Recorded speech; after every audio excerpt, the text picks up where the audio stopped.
In this wing vehicle conversation, we'll be taking a look at the American B-18 Bolo bomber. The B-18 Bolo was the first medium bomber produced by Douglas. It was a militarized version of the civilian Douglas DC-2, created for the US Army Air Corps as a replacement for the Martin B-10. The first prototype, the Douglas Bomber or DB-1, was finished in 1935. It made use of the DC-2's wings, but had a bigger fuselage. Before coming into service, the DB-1 had to compete against the Boeing 299, better known to most of us as the B-17 Flying Fortress, and the Martin 146. After the P-17 prototype crashed during a test flight due to pilot error, Douglas won the contract.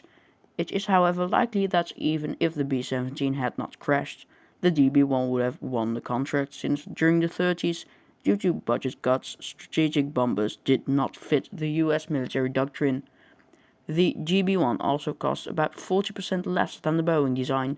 The move to pick the DB-1 over the B-17 was widely criticized at the time, as by the start of the Second World War it was already largely obsolete. Despite this, an initial 133 DB-1s were ordered and entered service, while Boeing only got an order of 13. During the war, as the B-17s became the preferred option for the American Air Force, the B-18 served as a desperately needed trainer aircraft for multi-engine bomber pilots.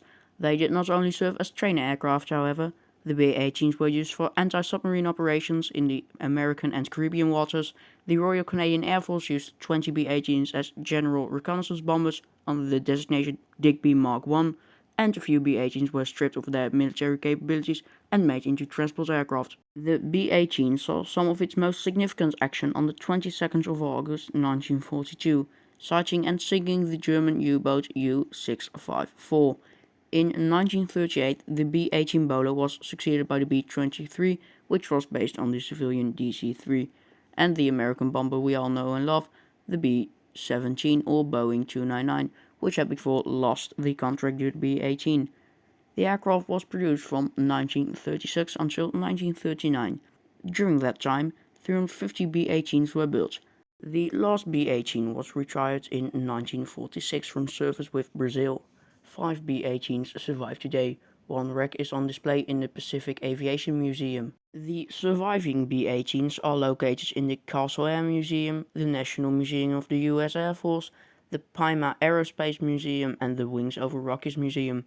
The final surviving B-18 cannot be visited, as it is located at the McCord Air Force Base, which has been closed for the public since the 9/11 attacks. Now let's take a look at the B-18 Bolo in War Thunder.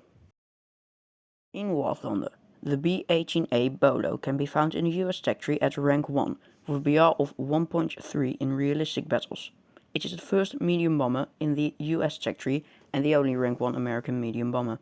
The Bolo has a crew of 6, 3 of whom man one of the 3 turrets armed with 7.62mm Browning machine guns. The turrets can be found as a chin turret, a dorsal turret and a ventral turret.